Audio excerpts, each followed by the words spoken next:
Sidina Umar lain lalagaan, jawara teh lain lalagaan, jawaraan lain.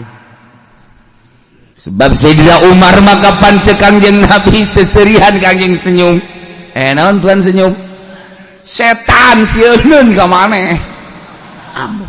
Eta teh kira-kira. Cenah Tuhan mah lamun maneh jalan dieu kebenaran aya setan ngilib.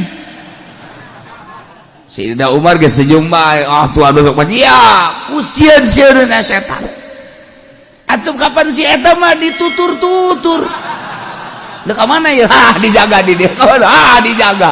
Mana di purantengan? Hayo. Anak incu milu kabeh di pundak. Sayyidina Umar datang ke sorban tinggalin di tangkal kurma setan tuan ieu. Begitu dekat dia, pelebat ka ditu. Ditanya ku babaturan setan, ya sorban Sayyidina Umar cekan. Sorban lah dipakai kasihan ku setan. Ya Allah, eta lain lalagaan jelema. Lain lalagaan atupannya nama. Lamun keur ngobrolkeun Yahudi, ngobrolkeun kafir, bahasa Sayyidina Umar dina Bukhari. Dakni ya Rasulullah. Serahkeun ka kula ya Rasulullah. Pokona ku kula geus beheungna dipenggal kos kitu mah. Asal ngobrol Yahudi we dakni ya Rasul. Serahkeun ka Umar.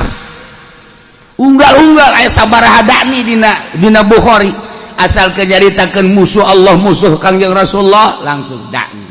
Ka dieu ka abdi keun kos kitu mah. Nyingkir tuan nyingkir. Kayak heula Umar ulah main dakni bae. Kangjeng Nabi. Eta kuna ku harenges-harengesna. Mentek Al-Faruq. Umar Al-Faruq salah satu imah urang besisieun kadatangan ku teluh, pan teluh teh setan di bawah setan. Bisi sieun kadatangan ku juri, deundeun diunggal lawang. Umar Al-Faruq. Setan. Aya merek eta sieun aing. Umpat setan. Ngumpat misalnya di Imah Haji Pendita aya ieu teh merekan Umar Al-Faruq moal wani. Begitu Haji Pendita kaluar, nah aing sieun ge ka itu ka sia mah di. Ulah keluar kuduna. Tetap diintip setan mah kan hebat. Aing sieun ge ka itu cekeun. Tapi keluar awas ya ku aing. Geus diancam bae ku nya. Keistimewaan Sayyidina Umar emang naon? Ketika Kangjeng Nabi nyaritakeun tentang alam kubur. Cik Kangjeng ke urang maot, setelah maot urang dikubur ngaranna alam barzah. Didinya bakal aya dua malaikat munkar nakir bakal nanya. Poremna keberadaan sangat sieun menakutkan. Sayyidina Umar ngacung. Naon Umar? Pikiran urang, pikiran ieu lain. Cak Sayyidina Umar ka Kangjeng, iya pikiran ieu. Lamun pikiran ieu kokola dek dilawan ka malaikat. Mane mah macem-macem bae. Lamun masih kana pikiran dan anu ieu tetep kula mah dek dilawan bae. Beres. Ngaleos Kangjeng Nabi. Diuneg-uneg Sidina Ali. Coba yang nyamun maut bener tengah lawan. Bener ente, tekan hebat sahabat bakaran itu. Mautlah Kangjeng Nabi, mautlah Sayyidina Abu Bakar. Nah, ketika maut Sayyidina Umar sesuai jeung wasiat, kuburlah didinya di pinggir Sayyidina Abu Bakar, ya Kangjeng, ya Sayyidina Abu Bakar Siddiq, dia Sayyidina Umar. Tak orang adab-adabanana mun zarah teh ngan teu bisa kuari mah. Miti maju mundur ke belah dia ke mundur deui antara kitu makomna set ieu Kangjeng Sayyidina Umar Abu Bakar di Sayyidina Umar kududa urang mundur adab-adabana mundur dina riad kuari lamun mundur katakol malah askar urang bisa liwat geus alhamdulillah geus kajeun.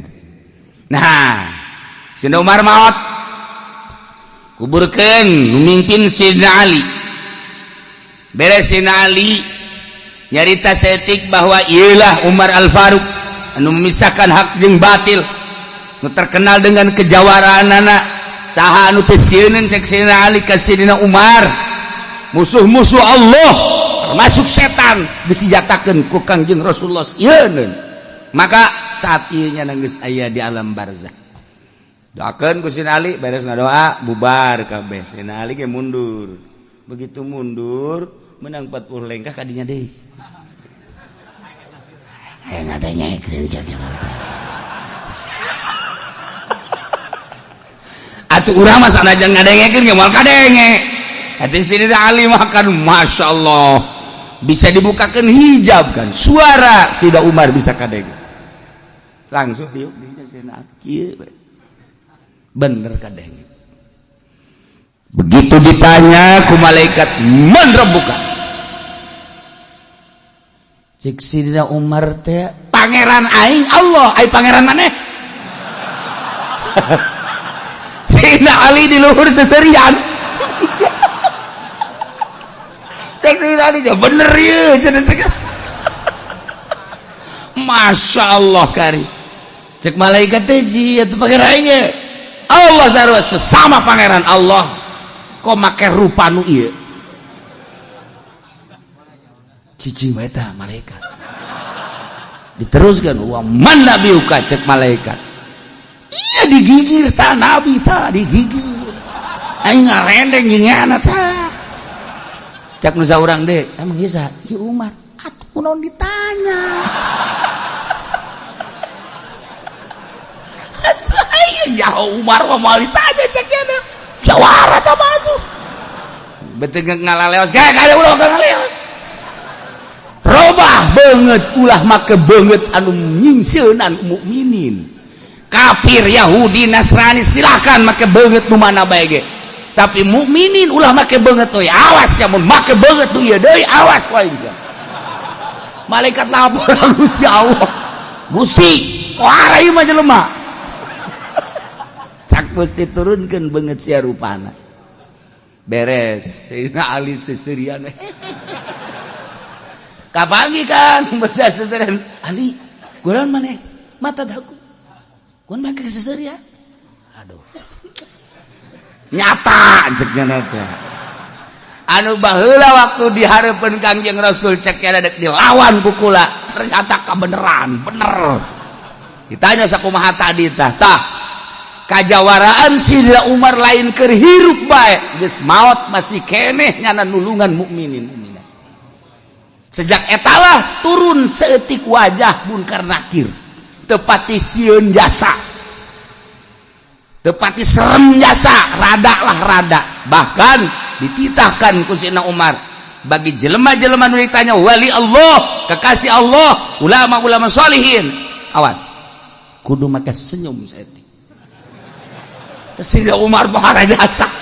Dah, bata ka ayeuna malaikat teh lamun nanya wali teu keras. Bab ingat ancaman sino awas ya kowe. Sayyidina Umar maka malaikat-malaikat diancam. Teu kira-kira tah. Nah iyalah urang cinta ka Kangjeng Nabi, cinta ka Sayyidina Abu Bakar Siddiq, cinta ka Sayyidina Umar, cinta ka Sayyidina Utsman, cinta ka Sayyidina Ali. Lantaran eta khulafaur rasyidin nu opat lain sambarangan jelema.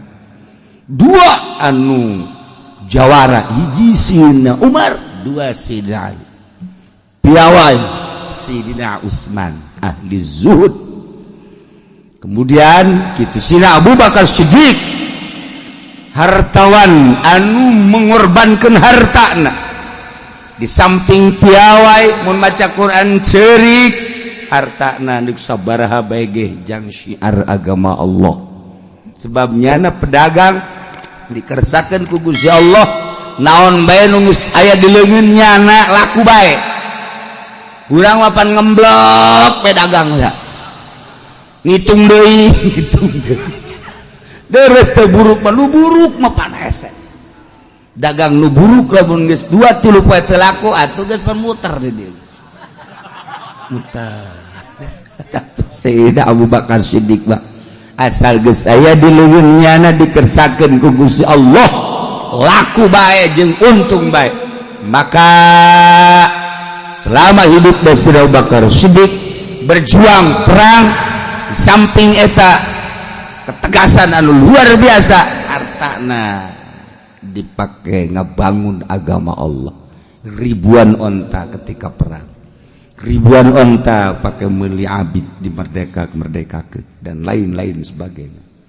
Masya Allah, ialah Sayyidina Umar kaistimewaanana mandak nyana berbagai pertimbangan ulah 40 80 sebab baheula di zaman Kangjeng 40 cuman aya ta'zir piceun hese keneh balik di zaman urang cek Sayyidina Umar kobo ka hareupna dipicen ke mana jelema kual tambah ta'ziranana 40 jadi 80 kuari lamun dilaksanakeun jelema nu mabok di ta'zir di 80 aman negara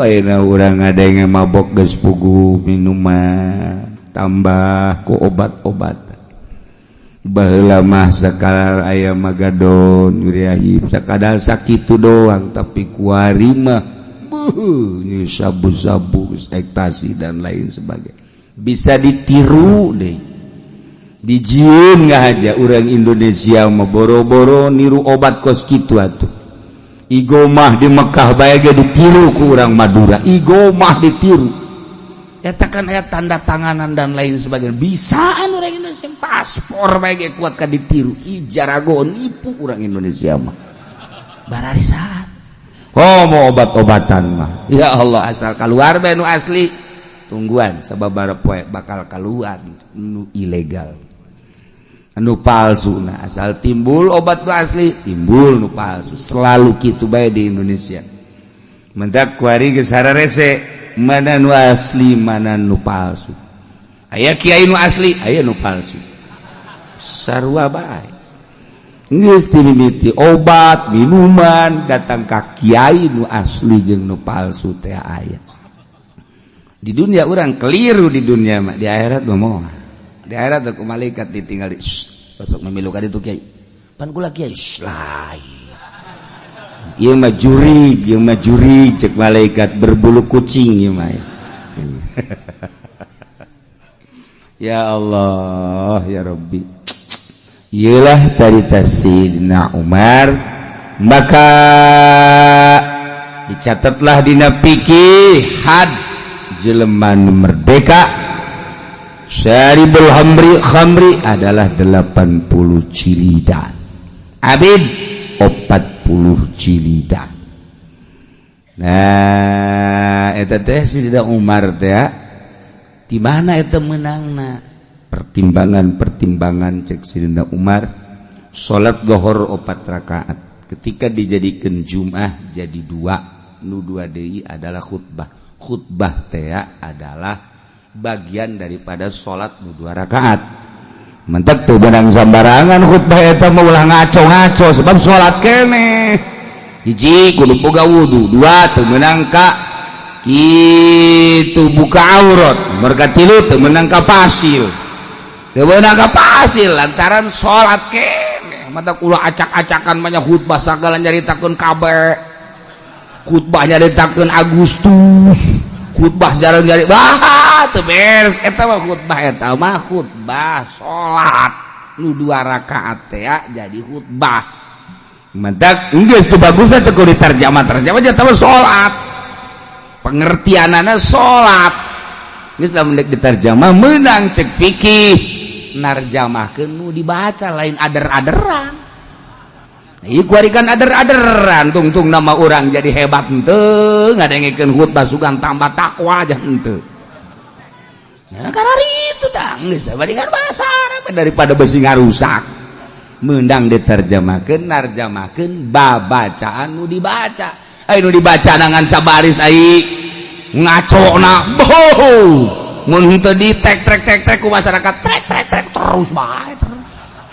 Eta bangke turun khutbah maning dirantai khutib kos kitu. Asupkeun ka sumur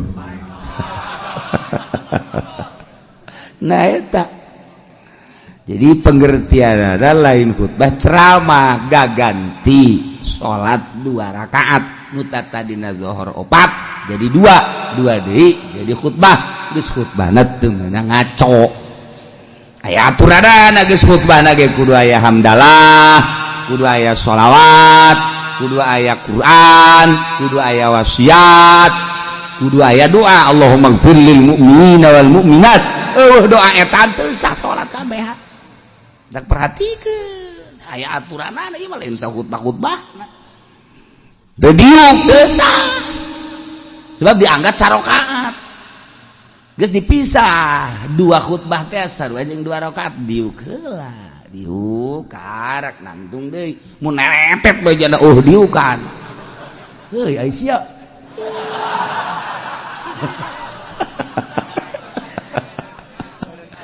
goblok sia aing garusak salat aing sia nah eta lah mah khatibna kudu nu paham ulah tarjamah acak-acak ieu mah salat ndek khutbah mah nya ndek ceramah ketas Jumat atau meme Jumat oh ceramah sadakna nya da tekan budak ngebudak geus tah cenah nu ngadengekeun atuh karasa ku sia berarti sia teu dipake karasa ieu mah keur salat ieu mah ditah Allah tungtung nama pan kulantaran salat ieu kan anu ngadengekeunage teu meunang teu ngadengekeun idza sa'idal khatibu 'alal mimbar fala tatakallam wa may yatakallam fala faqad lagu wa man lagu fala jum'atalah deuk kumaha coba di mana khatib naik ke mimbar ulah ngomong awas urang lamun ngomong berarti lalagaan sia lain keur salat wa man lagu fala jum'atalah teu boga jumat sia teu sah ye atuh mah khatib berang lalagaan bila perlu main coklak di dieu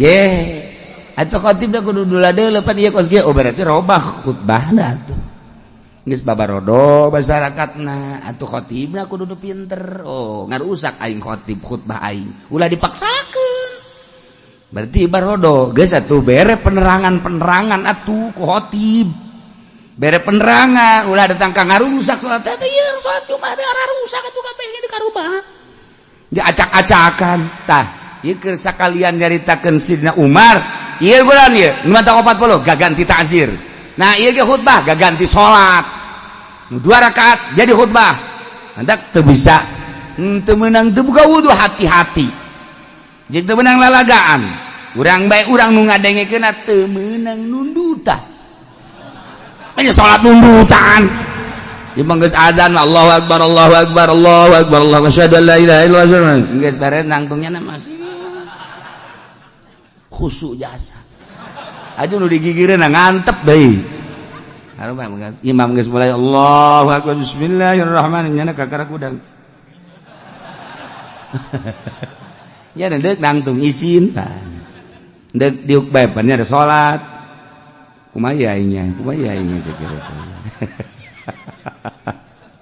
saya sih hade ya urang bae urang heula mimitian sing rapih tangan masjid nu rapih sebab ieu mah Jumat salat ieu mah lain lalagaan bisi aya khatib anu ngaco urang henteu bisa negor khatib pindah salat Jumatna pindah ye urang di dunia moal kebel dibawa acak-acakan ku khatib bloon ieu teu nyahuan bawa eta salat acak-acakan segala jaritakeun ngaler ngidul ngetan kul tarjamah teh narjamahkeun nu dibaca lain haju acak-acakan hayu tarjamahkeun alhamdulillah hamdan katsiran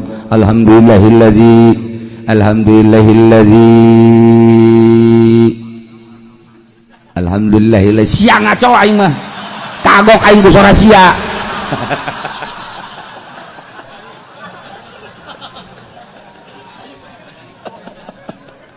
aduh masya Allah poe anu terpilih teh aya 4 lain sambarangan poe nu 4 nomor kahiji yaumul Jumat poe Jumat teh lain sambarangan lantaran dina poe Jumat teh fiha sa'atun la yuwafiquha abdun muslimun yas'alullaha ta'ala syai'an min amri dunya wal akhirah illa atahu iyyahu. Ku Gusti Allah di jero poe Jumat teh aya hiji jam, aya hiji waktu anu teu pati ngakuran manusia seorang muslim di jero eta waktu kemudian menta baik urusan dunia maupun urusan akhirat langsung bakal dibere ku Gusti Allah. Poe Jumat tinggal jam sabaraha teu dibejakeun ku Kangjeng Nabi. Apakah tas subuh, apa jam genep, apa jam 7, apa 8, 9, 10, apakah jam 12, apakah mantes Jumat atau asar, teu dibejakeun ku Kangjeng Nabi. Maksud teu dibejakeun abeh full sapoe Jumat teh ulah ka mana. Ulah kamu coba mau dijelaskan. Oh, iya teh waktuna teh jam 12 atau jam 12 kabehan. Ngintip jam 12. Atawa jam hiji ngintip jam henteu. Pokona mah sampai Jumat bae. Ulah aya nu sempet-sempet ka pasar. Ulah aya nu sempet ka kantor. Bangkrut negara.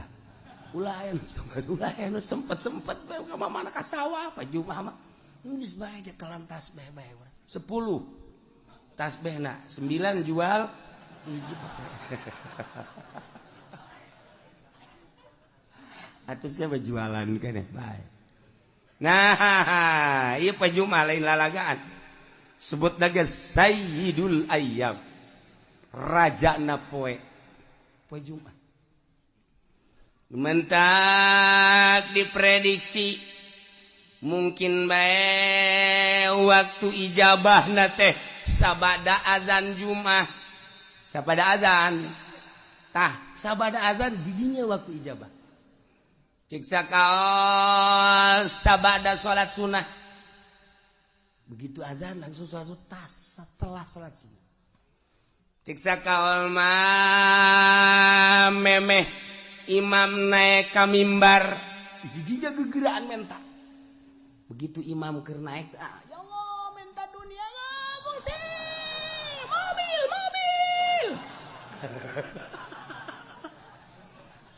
Teu parugu. Ulah di embat isin jero hate bae. Siksa kaul mah antara khutbah 2. Khutbah ka hiji diuk tah di jero diuk di dinya waktu ijabah. Siksa kaul mah beres khutbah kedua memeh dilaksanakan salat Jumat. Siksa kaul mah ta salat Jumat. Siksa kaul deui mah jam hiji. Siksa kaul deui mah bada asar. Siksa kaul deui mah memeh azan maghrib. Tanu mantak poe Jumat mah geus bae ngintip jam bae. Di mana asal didinya pas orang mentang guys dibere langsung asal orang pas di waktu eta guys. Masya Allah ngan modelna eta okos Lailatul Qadar. Lailatul Qadar teh kan teu dijelaskeun ngan kebiasaana malam ganjil padahal mah teu kitu. Kebiasaana malam lilikuran padahal teu kitu. Bebelasan gaya nu manggihan Lailatul Qadar. Abah nyongsrong urang Lailatul Qadar dengan modelna asal aya Lailatul Qadar bae malam eta urang tunduh. Dibenta-benta ke kieu asa di mana? Tunduh. Tak ieu ge waktu ijabah teh kos kitu. Poe Jumat. Yes, nomor hiji poe Jumat. Nomor kedua Yaumu Arfah. Poe Arfah lain lalagaan eta poe teh ngabogaan nilai anu pohara. Lantaran di mana terjadi poe Arfah yubahillahu taala malaikatahu. Allah ngabanggakeun diri terhadap malaikat. Cek Gusti Allah ya malaikati unzuru ila ibadi ja'u susan gubron deuleuh kumaraneh hamba-hamba aing anu dararatang di berbagai penjuru negara, di pelosok-pelosok dengan penuh karudinan. Poean arpah mah di Mekah ngan sakadar make 2 helai. Eueuh lu make jas, eueuh lu make dasi, teu berarti di hareupeun Allah mah jas jeung dasi. Kedeul banget lagi, eueuh nu make endeu ka arpah asup ka salon teh aya.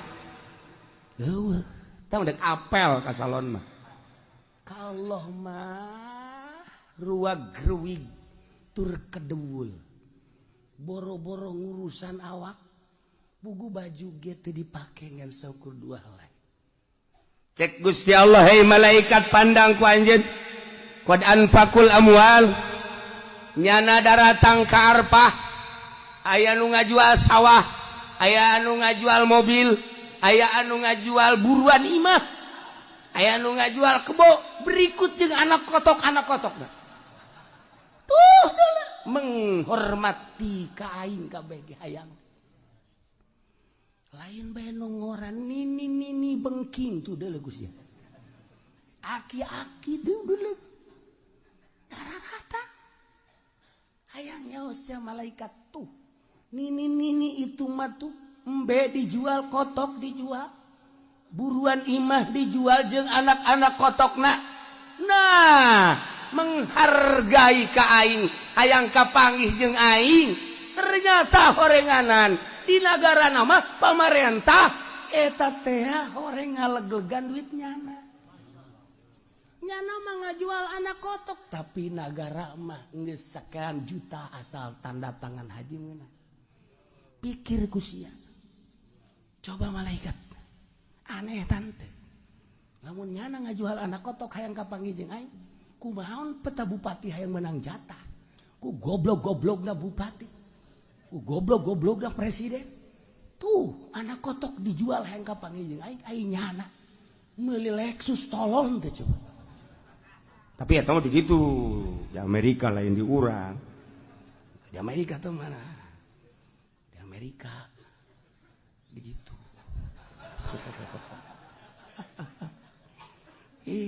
Sedih urang. Hajung ngadagoanana geus nyaho malaikat.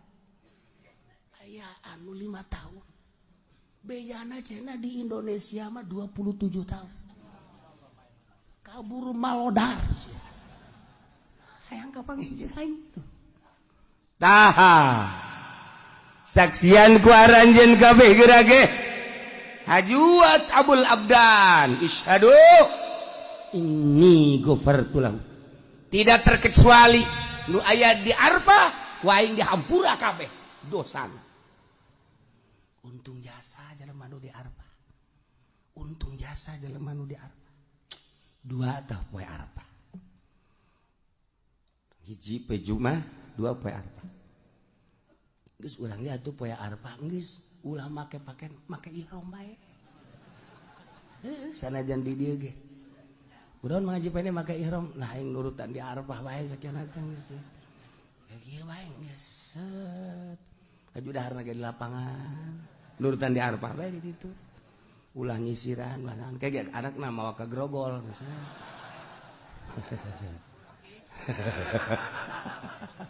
Bapak menjadi berubah sekarang.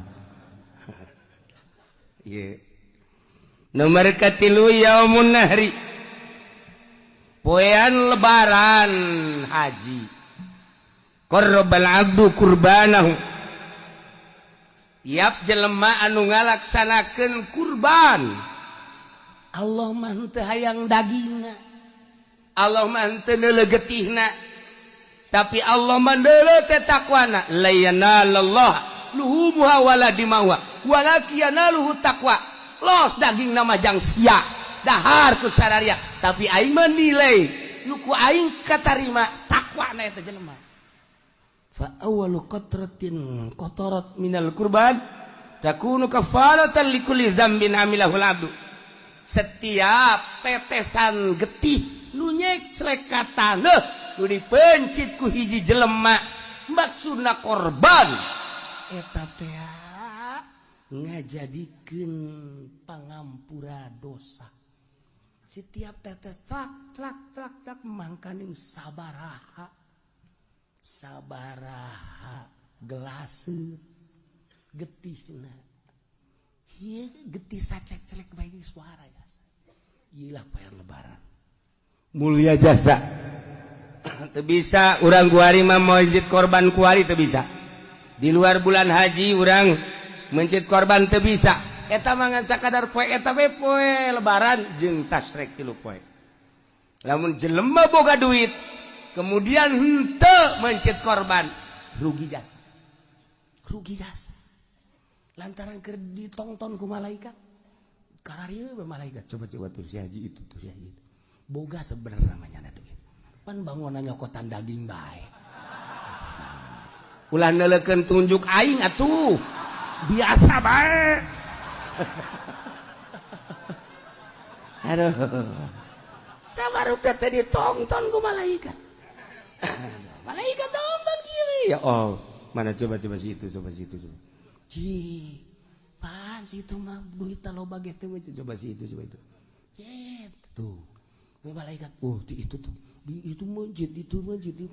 Laporan, ya Allah. Itu mah tuh, Pak anu mah di anu masjid. Cek Allah, guys. Bukakeun lawang sorga. Buka. Lantaran geus dihampura dosa. Masya Allah. Pokokna mah geus siapkeun kuari duit jeung celengan. Jang meuli kebo. Sapoe 1 juta urang jeung celengan. Duitnya di mana?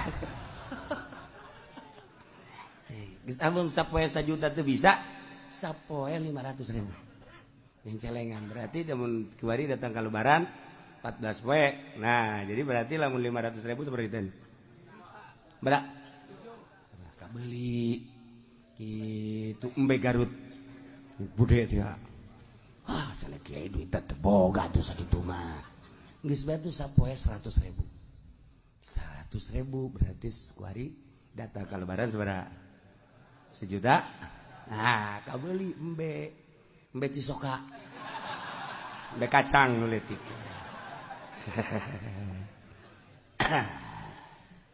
Geus kuari mah lamun jadi tukang ojek, ngojek kuari sapoe-sapoena. Tah duit gojekna sing meunang 1 juta ceng celengankeun. Cek tukang ojek di mana horeng kiai. Boro-boro meunang 1 juta. Kadang-kadang babaturan mah nuhunnya. Sial da babaturan. Emang ge ai babaturan mah numpang, nuhunnya. Urang heuheuh eta tukang ojek teh. Atuh biasa tapi lamun aya jahe mah cet deuk mayar ge enggak usah ikhlas saya mah udah jadi langganan aja dah saya mah ridho sial tuh tukang ojek masyaallah geus mah deui teu puguh karu eueuh logak naon direm gut karasa yang nyenud ka dieu tukang ojek teu bareres 2 3 4 yaumul fitri poe lebaran fitri eta teh lain sambarangan poe lantaran diawali ku puasa setelah selesai puasa sebulan nyana seakan-akan dek nyokot gaji berangkat timah masing-masing ke masjid untuk mengambil gaji. Cek Gusti Allah syahidukum ini qad ghafartulah kaing dihampura 4 hiji poe Jumat ngeunggus kolot mah geus bae geus poe Jumat ulah ka mana geus kolot bang geus bae poe Jumat ulah ka mana ulah ka masjid-masjid di imah bae teu beres toh kalau Jumat, Yaum Arfah, Lebaran, Haji, jeung Lebaran Fitri. Poe nu 4 eta mah lain sambarang. Nah, eta teh Sidina Umar teh di mana eta menangna pertimbangan cek Sidina Umar salat zuhur 4 rakaat ketika dijadikan Jumat jadi 2 nu 2 deui adalah khutbah teh adalah bagian daripada salat nu 2 rakaat mentek teu benang sambarangan khutbah eta mah ulah ngaco-ngaco sebab salat keneh hiji kudu boga wudu, 2 teu meunang ka kitu buka aurat, nomor katilu teu meunang ka pasil. Teu meunang ka pasil lantaran salat keneh. Mata ulah acak-acakan banyak khutbah sagala nyaritakeun kabeh. Khutbah nyaritakeun Agustus, khutbah jarang nyari teu beres eta mah khutbah salat nu 2 rakaat teh jadi khutbah. Mentak geus teu bagusna teu kudu ditarjamah nya teh salat. Pengertianana salat. Geus lamun deuk ditarjamah meunang cek fikih narjamahkeun nu dibaca lain ader-aderan. Ieu kuarikan ader-aderan tungtung nama urang jadi hebat henteu ngadengikeun khutbah sugan tambah takwa aja henteu. Ya karena itu tah geus bandingan bahasa Arab daripada beusi ngarusak. Mendang diterjemahkeun narjamahkeun babacaan nu dibaca nu dibaca nangan sabaris ai ngacona boh mun teu di tek ku masyarakat trek terus bae terus eta bangke turun khutbah maning dirantai khutib kos kitu asupkeun ka sumur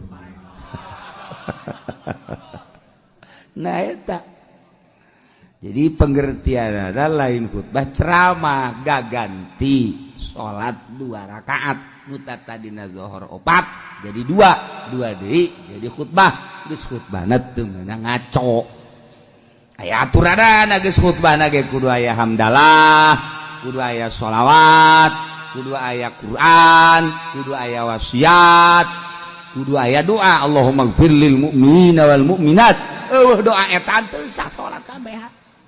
Tak perhatikeun aya aturanana ieu mah lain sa khutbah-khutbahna. Teu diuk teu sah. Sebab diangkat sarakaat. Geus dipisah 2 khutbah teh sarua jeung 2 rakaat diuk heula. Diuk karak nangtung deui. Mun neretet bae jana diukan. Heuy Aisyah.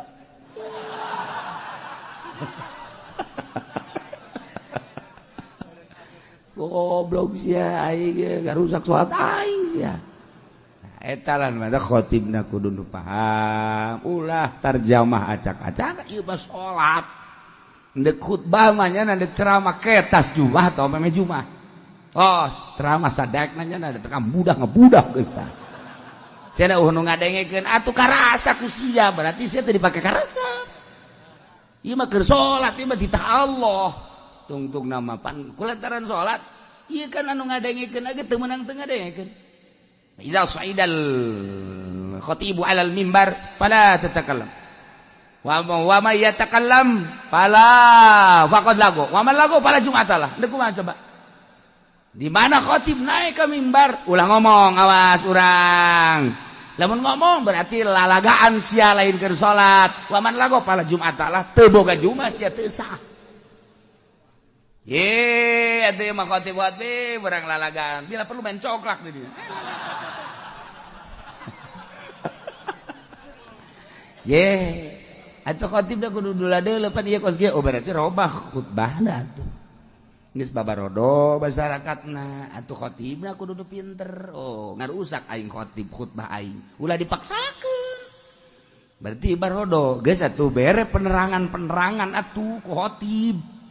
Bere penerangan ulah datang ka ngarusak salat teh ieu salat Jumat teh rusak atuh kabeh ge dikarubah. Ge acak-acakan. Tah, ieu keur sakalian nyaritakeun Sidina Umar, ieu bulan ieu nu mantap 40 gaganti ta'zir. Nah, ieu ge khutbah gaganti salat. Nu 2 rakaat jadi khutbah. Handak teu bisa teu meunang teu buka wudu hati-hati. Jeung teu meunang lalagaan. Urang bae urang nu ngadengekeun teu meunang nundutan. Hanya salat nundutan. Di manggeus adzan Allahu akbar Allahu akbar Allahu akbar Allahu asyhadu an la ilaha illallah. Geus bare nangtungnya nama khusyuk jasa. Aju nu digigireun ngantep deui. Imam geus mulai Allahu akbar bismillahirrahmanirrahim nyana kakara kudang. Ya deuk nangtung isin. Deuk diuk bae pan ada salat. Kumaha aing cek. Saya sih hade. Ya urang bae urang heula mimitian sing rapih. Jangan masjid nu rapih sebab ieu mah Jumat salat ieu mah lain lalagaan. Bisi aya khotib anu ngaco urang henteu bisa negor khotib pindah. Salat Jumat pindah ye urang di dunia moal kebel. Dibawa acak-acakan ku khotib bloon ieu. Teu nyahuan bawa eta salat acak-acakan segala jaritakeun ngaler ngidul ngetan gol tarjamah keun dibaca. Lain haju acak-acakan. Hai tarjamahkeun alhamdulillah hamdan katsiran alhamdulillah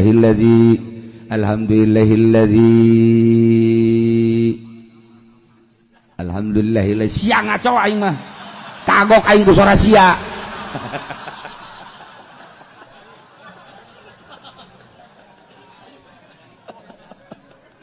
Aduh masya Allah.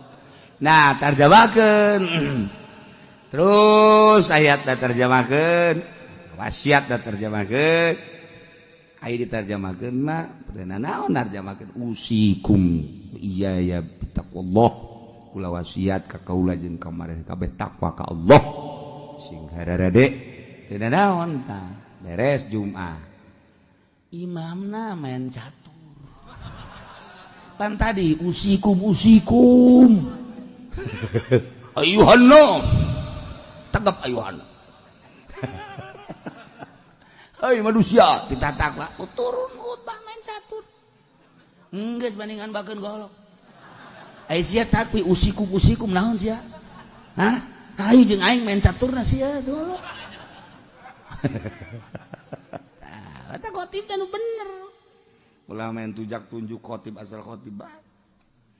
Nyandakan wasiat malulu ayuhanas ittaqullah waf'alul khairal la'allakum pohara tepat. Urang-urang kadinya da ka khotib. Waalaikumsalam. Jangan nonton TV. Aing teh senang khotib kos kitu. Ya Allah ya Rabbi. Ikan sholat masalahna. Ai ceramah mah kipudoli acak-acakan los. Utawa lain sholat tamanya nama sapira bisnis.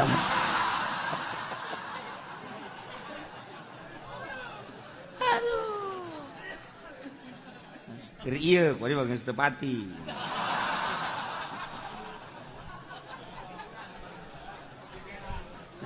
Ya Allah ya Rabbi Karim.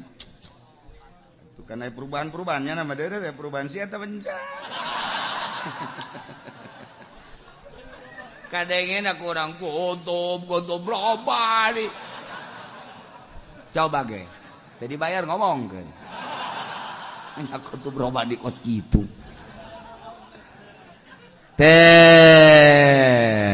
Iya khutbah berarti ganti soal sing hade.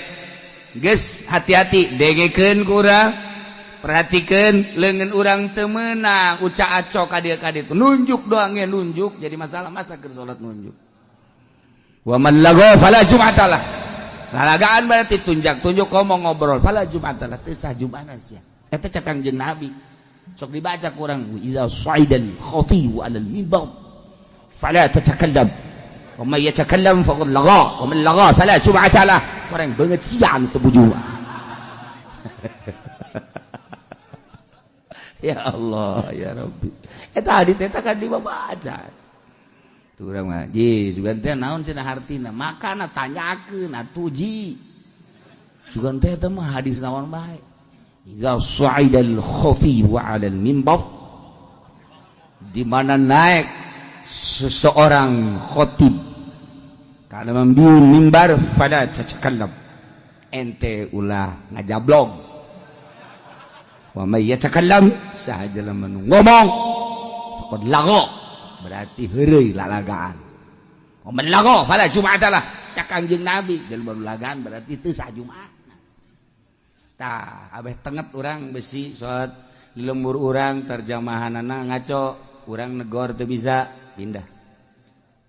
Salametkeun awak urang di akhirat aing waduh kos kiamat ieu pan salat ieu mah lain ceramah ieu mah lain. Madak kula pernah di Garut Pajubah terus di Bandung salat Jumat milu begitu salat Jumat waduh ngaco ieu mah khutbah acak-acakan kieu langsung zuhur. Nah zuhuran salat. Salametkeun salat waduh bahaya. Pernah deui di Bandung dapat di Bandung ka dieu set poe Jumat jeung guru malah di Bandung jeung guru ti Cililin deuk ka dieu deuk ka Banten mampir ka dieu poe Jumat hayang poe Jumat nyanan pas itu harita pada larang langsung salat Jumat ti Cililin rada beurang salat Jumat pada larang sarua Jumatna kos gitu Noel zuhur acak-acakan khutbahna salametkeun diri urang tapi ulah jeung fitnah tegor heula ieu teh kapan khutbah ieu mah gaganti salat teu meunang ngaco lamun nyana ngaco bae terus bae pindah urang mah nya terus bae urang nuturkeun nu ngaco di atuh lagi salat ieu mah salat mantak sing hade salamat kan kayak tanya pan ngaji deket ke masjid ieu sih kok masjid ka ditu jumahna teu meunang gara pindah-pindah kumaha aing bae geus bongan sia ge kumaha sia atuh aing kumaha aing lain mah haji pan eta teu kapisah masjid imah kajeun aing mah geus ngaji kos kieu ge sia moal so amat aing kadang-kadang sok tungtung mah gelut dari dinya. Ayo salamet ke si gade. Urang kan mal kebel di dunia, ajung ke di akhirat urang aduh lamun ka neraka ku gara-gara urang salat Jumat teu ditarima deui kumaha coba. Ieu salat Jumat cek malaikat teh rusak. Padahal mah teh nyaho, pan sia ngaji bae. Teu didengekeun, saekeun sulusia ku sia. Cek malaikat, neraka sia. Duku mah aja orang emang Sayyidina Umar bisa ngalawan ke malaikat. Potongan urang mah pan gepeng. Bisa tah ruantak ke Sayyidina Umar urang minta tulung ka Sayyidina Umar. Umar tulungan ye aing jatuh wau ka sia. Sia tilok hadiah tilok naon tilok aing. Endek kumaha coba.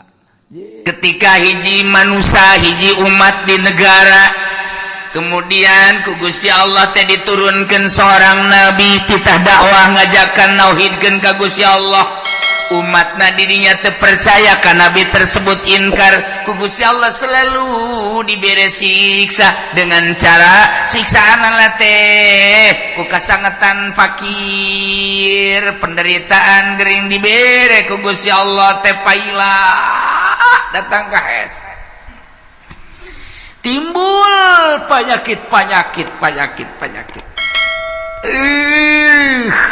maksud Allah gitu teh supaya berpikir manusia la'allahum yatatarra'un la'allahum yadurra'un dibere susah ku Gusti Allah dibere garing manusia maksudnya supaya jelema tadarru ka Gusti Allah nurut ka Rasul nurut ka Nabi nu diutus ku Gusti Allah DPDP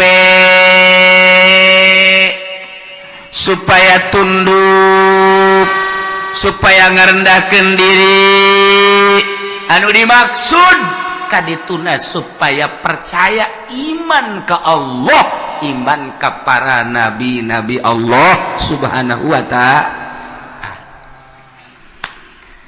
eta umat nu baheula teh kitu teh heula tah eta teh sebagai contoh nu baheula cak Gusti Allah terus datang ka Kangjeng Nabi Muhammad datang ka sabada Kangjeng Nabi Muhammad teh dikitukeun bae bakal kayak dibere susah dibere garing maksudnya supaya iman ke Allah Indonesia baheula teh di zaman kitu Belanda urang mau nyaritakeun di zaman Belanda dongeng-dongeng bapak urang baheula ma urang baheula ngeunahna cente lantaran eueuh roti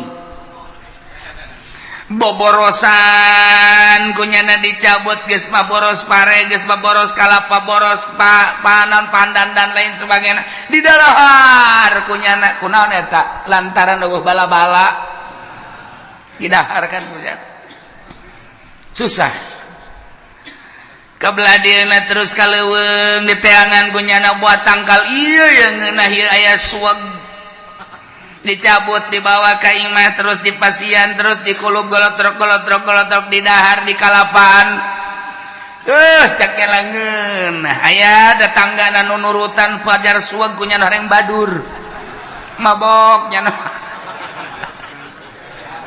eta kan zaman eta teh zaman susah nah ieu zaman susah ya diberes susah ieu keur zaman harita baheulanan zaman nenek moyang urang baheula jadi ngeunah bejana sagala derwak ngeunah nu asak mah sagala cente ngeunah sagala kingkit ngeunah sagala kitu katokak ngeunah sagala rupa kudu eta atuh kapan eueuh dahareun nu aya eta atuh geus lamun urang nyaritakeun zaman kamari ieu beuh nyabot dangdeur masyaallah segede jempol teh di pasianan di dahar atah-atah isuk-isuk ku amis yak nyana loba dahar ku ari mun teu nyeri beuteung kunaon sebab eueuh dahareun zaman eta mah ngeunah jasa zaman kula bae ge lamun urang ngadahar kitu nyaritakeun tentang ngadahar naon dangdeur atah pernah ngadahar kitu huwi nu atah ngeunah ngadahar sao atah ge ngeunah sao atah ya Allah ya Rabbi ku ngeunah eta sao teh komo rada mengkal-mengkal mah ya Allah sao atah tidak nu mantak baheula mah lamun aya rujak tumbuk teh rujak tumbuk mantep jasa lantaran sagala araratah araraya ngeunah kuari mah kuari loba dahar teu ngeunah nu kos karitu nah ieu dibere hararese ku Gusti Allah tapi eta jelema lamun ba'da magrib breng ngararaji ka imah ustad nu tinggalin ngaraji kabeh mari ustadna ge teh yang dibayar jeung hayang-hayangan ge nu mayar ieu eta masuk kalat duit teh aduh bisa jana maca Quran aju anu rada gede mah pan baheula ngajina teh depan dari mimiti nu ngejah heula aju nu gede geus ka Quran aju balik-balikna kan ka masjid di masjid paling jago nyana nakol bedug hiburanana teh nakol bedug hiburanana sakitu dagdugdug geus eta hiburan nyana sakitu doang geus baheula mah aman bere kabelah dieuna terus mahmur ku Gusti Allah teh terus engke paroho deui ka Allah jadi bere susah deui ku Allah kuari leleti kanan ya kieu bae ini mah keur carita perorangan bae ulah kabehan ada perorangan ini kege kaharti kakabehan ge kege kaharti kakabehan Assalamualaikum. Waalaikumsalam. Nuh, Kiai, doakeun kula. Mana? Kula dek dagang Kiai, aduh boga modal supaya maju bae. Namun maju mah pan masjid tuh omeaneun jangnya nanti pondok pesantren amis ngeunaheun kadengeun kana ceun. Ngeunaheun, biasa geus pokona mah kula mah ibadah bae.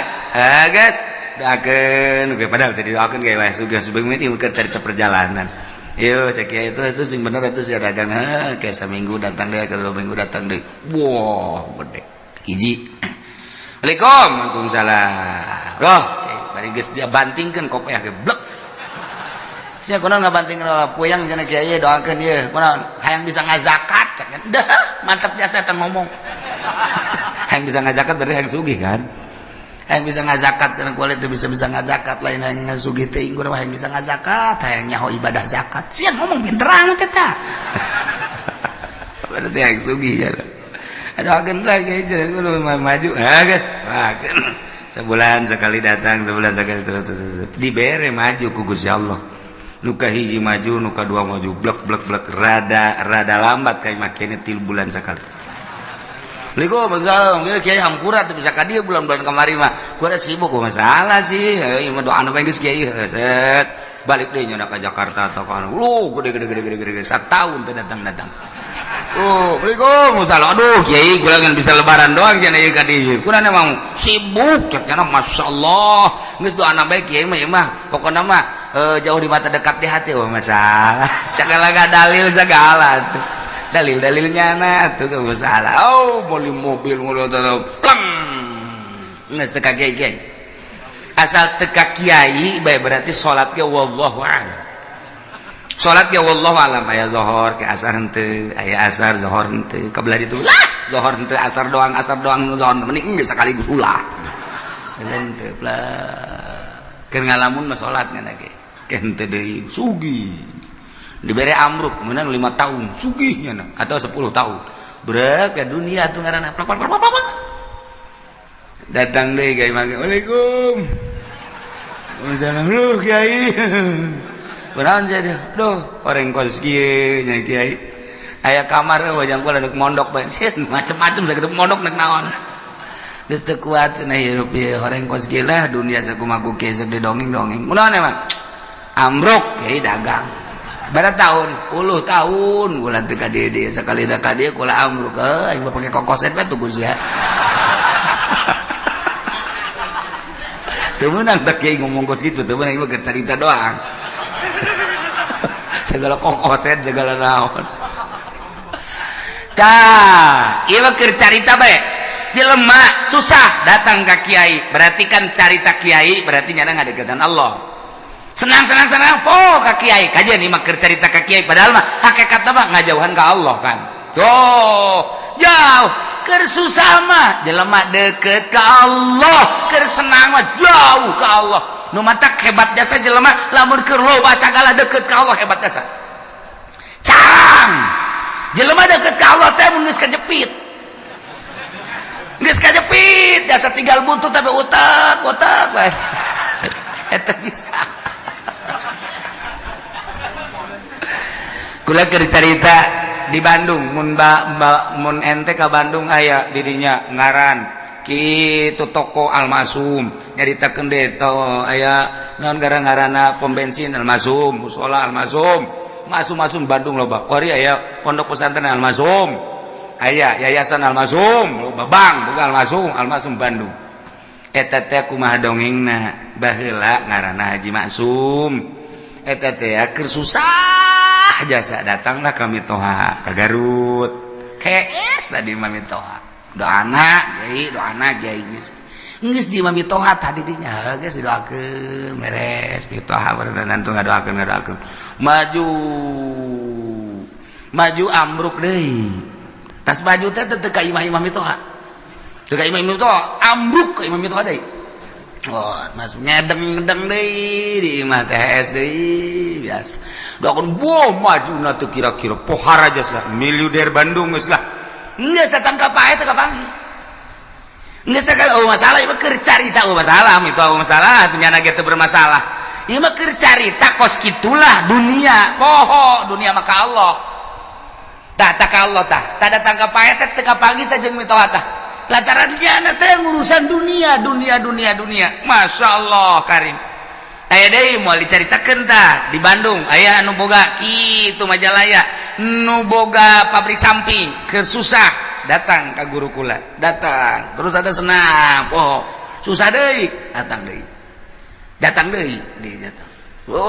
senang deui terang senang pohara jasa senang kadeleuna padahal hutang gede senang baheulana ka eta dunia mah kos kitu dan mata ku Allah ieu keur nyaritakeun di dieu ieu keur nyaritakeun ieu teh wa ma arsalna fi qaryatin min nabiyyin illa akhadna ahlaha bil basa'i wad dharra teu pati ngutus kaula ka hiji nagara diutus seorang nabi kecuali ku kaula teh disiksa ahlina nu mantak disiksa lantaran teu percayaeun ka nabina ngabohongkeun ka nabina ku Allah disiksa teh lain di kukumaha heulanan dibere kesulitan ya di kapakiran dibere kageringan gering luar biasa keur carita perorangan cara tadi keur cerita secara umum keseluruhanana oh anu diberenya susahnya gering beuh ieu mah naon kitu ngaranna murag di tangga katibah tangga nya susahnya gering geus pupurieun ieu mah aju diusir ku pemajikanana beak anak ngajauhan geus eta tah ieu dibere susah ku Allah maksudna naon supaya tadarru ka Gusti Allah la'allahum yadarra'u urang we kos kitu kesusah deket ka kiai sarah ka kiai sarah barang susah barang sugih henteu henteu kudu loba jelema loba di urang ge nu kos kara itu teh ambalaya nu matak lamun stabil bae jelema keur susah cinta Allah geus sugih cinta Allah berarti kan nyana henteu kagoyangkeun ku lobana dunia berarti si kom hebat jarang 1000 hiji kan teh asal naik baik mulai guys kamari mah bisa tamat Quran sabulan sakali ku ari mah Quran ngan di deuleu doang eker kamari mah rada susah teh ya bisa babarengan jeung babaturan barang ku ari sugih geus teu bisa babarengan jeung babaturan kamari ieu mah rada susah teh bisa seserian barang sugih mah tugas teh bisa ku ari mah sibuk Bandung teh Surabaya teh Singapura teh Jakarta teh nah eta teh kos karari itu teh engke poho ninggalkeun setik kan itu urang we ku ari lah malah ke salat sunah lah tin miti teh salat sunah terus kabelah dia na ke mabadiah bae lah cuma qobliyah jeung badiah henteu kabelah ditu mah bisa-bisa teu salat kabel itu bisa tuh salat tak eta kos karena itu tak eta teh teguran ti Gusti Allah nah jelema diutus nabi ku Gusti Allah sebuah negara lantaran kacau teu inget ka Gusti Allah utus nabi dakwahnya na sagesa dakwah teu percaya disiksa ku Allah dibere kesulitan carana teu hujan-hujan lamun geus teu hujan atuh taneuh dangkal batal terjadi mimiti nu kesulitan teh kapan munding sapi domba kabelah dieuna jelema kesulitan lantaran teu aya cai ti luhur teh diturunkeun cai ti handap panas eueuh cai cigolah jelema nang Allah cak Allah ayo coba sia da kumaha dek kumaha coba baheula turun nabi ku ari mah wali Allah mah teu kanyawan ulama nyaritakeun ulama kade cek kiai teh sing loba dumadeus ka Gusti Allah urang ti Allah dibere umur ku Allah bakal balik ka Allah persiapkeun urang yang menghadap ka Allah kemudian sing hade urang ieu lempang di taneuh Allah urang mah bangun tenang-tenang bae padahal mah taneuh Allah teh neuleukeun ka urang langit neuleukeun ka urang tangkal kayu neuleukeun ka urang mah teu boga asa dideuleukeun teu boga rasa dideuleukeun kok kaditu teu boga rasa dideuleukeun ku Gusti Allah jauh ka Gusti Allah malah judi malah mabok teguran ti Gusti Allah dibere susah kesulitan higi kuari-kuari keur ditegor ku Gusti Allah pabrik balalang krut nunggus di PHK leuwih ti 50% pulang kampung kuari pabrik nu aya ge encan jelas manajemen geus teu jalan lantaran ekspor impor teu jalan sebab dolar makin naik kuari geus 13,4 kadituna lamun 14 geus leuwih parah deui antara pembelian bahan baku jeung produksi jeung penjualan teu seimbang sehingga PMHK-an anu dilobakeun lamun kuari encan jelas bakal datang ka iraha maka pabrik mulai gulung tikar geus pabrik gulung tikar berarti karyawan sabaraha ribu kali kuari keur aya kitu 50 pabrik atau 100 pabrik sapabrikna menelan manusia kitu 2000 baheula keur dirata-ratakeun kali 100 sabaraha jelema nu nganggur pulang kampung ka ditu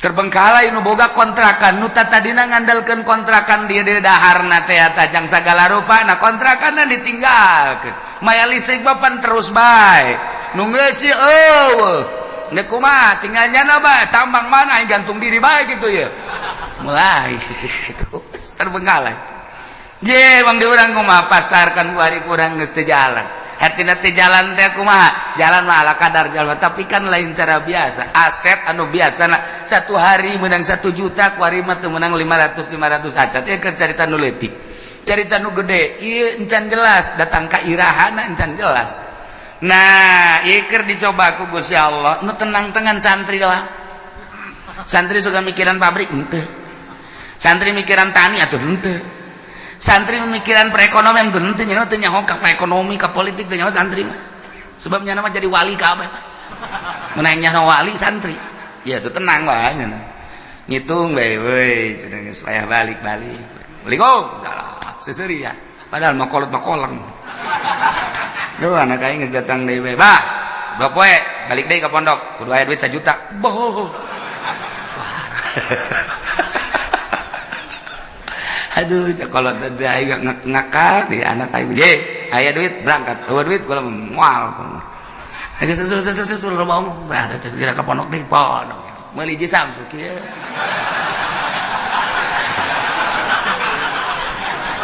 atuh nyaritakeun politik politik nyaritakeun ekonomi duit aing ngambalaya tah loba geus cenah mah geus nya mah jadi wali bae pokona mah geus nah pang tenang-tenang geus jadi santri geus geus ngitungan bae ngaji mah tilok ngitung balik deui bae teu nyaho santri mah geus teu nyaho naon pokona mah ngaji ibadah geus teu nyaho naon jasa najan anu mikiran bae ge sugan atuh jadi kitu motivasi dan henteu atuh mah nyana salat berjamaah tas berjamaah pondok ngaca Quran tadarus Allahu lazim bak dak masak beres beli botan dak duit aing ambual aya ti bapak aing pugu bapak nama dagang naon gitu ngertoge ngek geus teu nyawana naon ya dagang dangdeurnya nanjak kesangan tengah jalan kesangan kosokan heula ieu dorong deui ka ditu jual datang anakna duit bah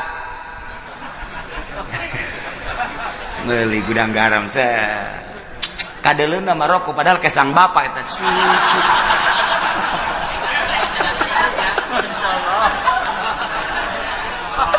tapi juga boga pikiran eta henteu ya bapana ge ikhlas karena Allah lantaran cek bapana aing ridho jasa aing dagang dangdeur capek ge tah pake ngabiayaeun sia komo sia bisa ngaji teu bisa ngaji ge aing nitipkeun ka sia teh keur macaan Quran ngajelaskeun Quran hadis eta teh ucapan Allah ucapan Kangjeng Rasul geus atuh pokona mah aing mah penting mah sorga we coba mantep teh coba yeay kolotna ge senangeun ya eta geus teh nyana anu di dalam akhirat coba sakola hayo mere duit tak 3 juta jadi ibadah wallahu a'lam nu dibaca anak kitab naon dan lain-lain sebagainya jadi ibadah kalau wallahu a'lam datang deui minta duit hak tak dipake poya-poya ku anakna keur carita bener bae heulanan sakolana wallahu a'lam jadi ibadah wallahu a'lam teh ge buka tuh hate sia bego teh kalau teh ieu mah keur nu capek bae tah mere ka anakna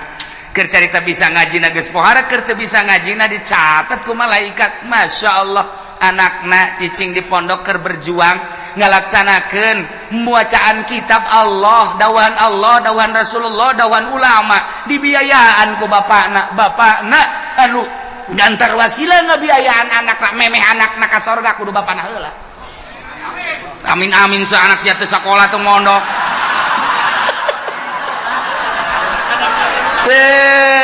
iya wah gitu Masya Allah Karim pohara jasa aja tatanggana saya ke mana dia ke pondok ye keke tungguan ngodok kantong nunggu jero keke tungguan bahasa gede jasa ya cek budak merena yuk oh set 5.000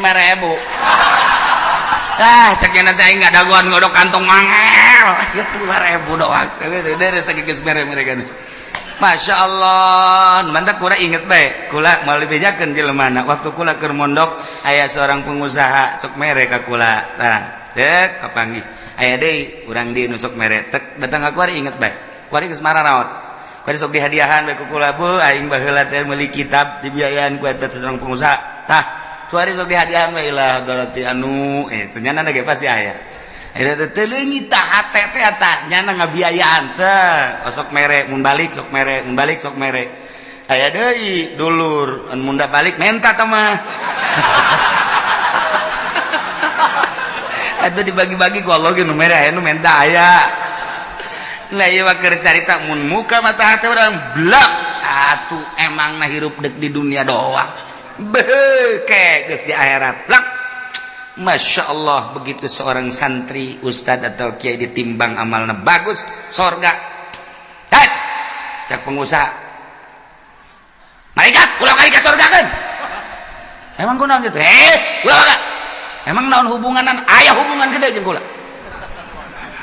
ulah ka surga kan ji naon heula ke tanyakeun eta kitab nu dibaca ku nyana nang meuli saha tanyakeun tad emang boga kitab nang meulikeun saha aya nang meulikeun Pak Anu bener tuh Bapak Anu tuh mana tuh rangkulannya bari ngarangkul bang ngarewas ajak atuh ka sono. Jadi kumaha atuh usul lain mah pokona mah ieu ustad bisa baca Quran bisa baca kitab pan kitab nanti Bapak bejakeun ka Gusti Allah eta kitab nang ti Bapak kitu bejakeun ka ditu di cek ustad teh bisa kitu bejakeun ka malaikat beja beja malaikat bebeja Gusti jadi aya nu ngotot bae pengusaha ieu hayang milu ka sorga nyana emang nyana boga amal naon amalna mah teu pati bagus kan meulikeun kitab eta sabab wasilah santri bisa ngaji ku sebab dibelikeun ku nyana jeung sok dibiayaan ku nyana aduh cak Gusti Allah geus sok ka sorga keun mah je lamun urang neuleuh ka dinya tah emang kumaha gitu ulah-ulah eta kapan dongeng Kangjeng Nabi aya jelema nu maot teu boga amalna naon ulah ka di nerakakeun ka Kangjeng Nabi pan gitu coba sugan wau tante nyana teh pernah ngaji tante jeung kiai tanya pernah ngaji henteu pernah bareng jeung kiai teh kitu bejakeun pernah bareng jeung kiai teh henteu wau teh jeung kiai bejakeun wau teh jeung kiai henteu ieu mah berapa mosrongan ieu mah gaji tilok wau henteu bareng henteu pan puara tah mah coba pernah henteu ka imah kiai bae siapa pernah ka imah kiai henteu masyaallah ieu henteu teh sabaraha henteu cak Kangjeng Nabi liwat tanya liwat pernah teu ka imah kiai barang ditanya si pernah teu liwat emang ge mun liwat pernah eta ge neangan embe embe kula leungit liwat ka imah kiai aya nu ngomong eta cenah imah kiai jadi kula nyawa geus kasorgakeun berarti nyana eta nyahoeun ka imah kiai je atuh komo nu ngararaji di dieu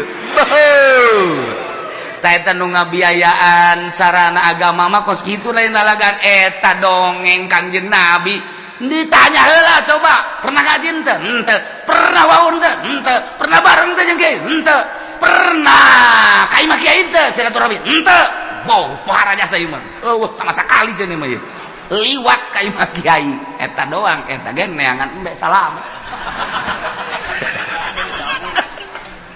tuh mau imah ngabiayaan kan pohara jasa Masya Allah nah ialah tepati-pati kaulah ngutus seorang nabi ke hiji negara kemudian bangsana jeung umatna ngabohongkeun ka eta nabi kecuali kaulah nyiksa ka ahli negara eta ku cara dibere kesempitan kesusahan anu luar biasa perekonomian teh jalan pertanian teh jalan dan lain-lain sebagainya teh jalan sulit luar biasa wadbarro jeung penderitaan garing timbul gering-gering segala gering darah tinggi segala darah rendah segala ginjal segala macam-macam garing jelema teh geus mah kitu segala makroni segala kitu diet sirah dan lain sebagainya bahkan aya penyakit anu dibawa ke dokter teh geus ngecek melalui ronsen melalui kitu SG teu kapanggih penyakitna dicek dokter cek-cekna sehat pugu gering tapi cek dokter sehat bapak ini udah pulang aja sehat pugu gering bingungnya lagi aing gering dibajar sehat dokter bodoh guys bukunya nage geringnya ngarasakeun tapi cek dokter teh melalui ronsen penyakitan meleus ge penyakitan darahna bagus ieu teh bapak sehat ceknya cek jantung sehat cek paru-paru ge sehat tapi nyana geus teu bisa kicep-kicep acan cek dokter pulang bapak sehat aing gering cekna teh. Nah ini bukan bagian dokter, coba ke sono ke Jampang Surade. takut ada gaang di dalam perut nih coba. Nah iya geus teu kapagieun ku dokter ge geus teu kapagieun dibawa ku ari ka kulon ka Pandeglang ka Cadasari aya di dinya teu nu make iket ini penyakitnya cekel ping-pingna lot keluar paku tuh dulu tuh paku kos kieu aya di jero awak untung bisa hees gesaknya nanti. Masya Allah cak nu nganter tuh lamun 3 kilo mah bisa pakai ngabangun dah paku. Mana aya di jero awak kudu aya pakuan segala bohong. Boro-boro paku urang kasura ge leutik jasa nyeri jasa tuh paku sok badak kieu. Mah urang teu percaya bae. Itu caknya nanti apa ieu mah tidak selesai, ieu mah moal selesai dicokotan kieu mah sebab di imah ieu mah aya orai hideungan.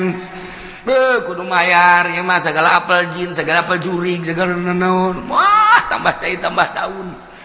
Eta bener apa nu kitu bohong nu karare itu. Aya penyakit itu bener teh eta mah ngabohong, dukun ngaranna. Nah ieu disiksa ku Gusti Allah. Maksud Allah mere peringatan la'allahum yadra'un supaya DPDP supaya tunduk rendah diri kadituna iman ka Gusti Allah nu kafir supaya iman supaya percaya ka utusan Allah anu geus iban ka Allah supaya balik tobat ka Gusti Allah supaya mantep menghadap ka Gusti Allah subhanahu wa ta'ala. Summa badalna makana sayyatil hasanah tuluy ku kaulan wagung digantikeun dibere eta kaum teh ina tempat kesulitan ka gorengan teh ane siksa al hasanah kabagusan nu tadina susah jadi sugih anu tadina gering jadi cager ku ari mah ku Gusti Allah teh dibere mahmur anu tadina dibere susah dibere gering ganti ku Gusti Allah dibere ku ari mah tina tadina panas jadi tiis tadina teu jararadi taneuh teh jadi tadina perekonomian macet ku ari jadi makmur terus jadi jalan dan lain sebagainya geus kasimpulan nama susah jadi sugih gering jadi sehat hatta afau sehingga tina subur tambah harta tambah loba munding tambah loba sapi tambah loba domba tambah loba ayam gitu kene kendaraan tadina boga motor hiji jadi 2 jadi 3 mobil gitu kene bahkan jeung pamajikan ge nambah tadina hiji jadi 2 jadi 3 ku makmur-makmurna masyaallah pohar anak baradakan jadi loba hatta afau tadi dengan boga anak hiji 2 ku ari mun ditanya ti bibit itu 10 bibit itu 10 bibit itu 10 opat bibit jadi 40 geus lamun dek lebaran mudik jang anak doang nyewa bus hatta afau bahmur jasa ieu pohar jasa kumaha eta dikitu-kitukeun ku Gusti Allah ke dibere susah ke dibere sugih ke dibere gering ke dibere cager eta teh kapan menang Allah maksudna Gusti Allah teh supaya inget bahwa ieu teh dadamelan Gusti Allah geus ana dadamelan Gusti Allah supaya iman ka Gusti Allah geus iman ke ibadah ka Gusti Allah supaya mantep nauhidkeun ka Gusti Allah subhanahu wa ta'ala. Tapi kumaha eta kaum waqalu cek eta masyarakat teh kufrun linikmat kana kufur kana nikmat sing hade tamaki kikituan tekod masa abaana dara wasarra bapa moyang urang baheula ge osok dikitu-kitu baheula ge lain osok dikitu-kitu emang geus terjadi ke susah ke sugih engke paila engke subur tiba lagi kitu ke perekonomian macet ke perekonomian teh jalan atau tiba lagi derek moyang urang ge kitu sarua jeung urang ieu teh ulah ditekadkeun bahwa ieu ti Allah wa hadhihi adatud dahri ieu mah emang geus kos kitu bae kaayaan zaman masa Guaring geus aya diceli urang loba jasa ketika aya gempa urang mah nyaritakeun ieu teh peringatan ti Gusti Allah ieu teh siksa ti Gusti Allah sebagian ngomong ieu mah kejadian alam dicaritakeun angin topan deg urang mah nyaritakeun ieu teh peringatan ti Gusti Allah siksa lantaran di dinya teh aya sumber maksiat anu teu katahan mungkin bae perzinahan mungkin perjudian mungkin bae di dia teh segala kredit dan lain sebagainya dia disiksa ku Gusti Allah tapi nya nama lain ini mah kejadian alam ada tuh dahri emang geus biasa zaman mah kos kieu jadikan tsunami dat peringatan ti Gusti Allah urang mah nyaritakeun ieu teh peringatan ti Gusti Allah nya nama lain kejadian alam lantaran di urang antara nu mukmin jeung nu fasik jeung nu kafir loba dedengean loba tapi ka urang lolobana dah kejadian alam eleh mukmin udah teger di televisi ngomong ini adalah merupakan peringatan dari Allah siksa titik geus kuduna kitu ieu lain kejadian alam nyaritakeun kejadian alam malulu teu harayang aing mah ngadengen age eueun tegas ya kitu tak ka Allah hati-hati kita kembali kepada Allah kuduna mah di TV kitu hai para kafir iman kepada Allah coba nya di sel geus lah pokona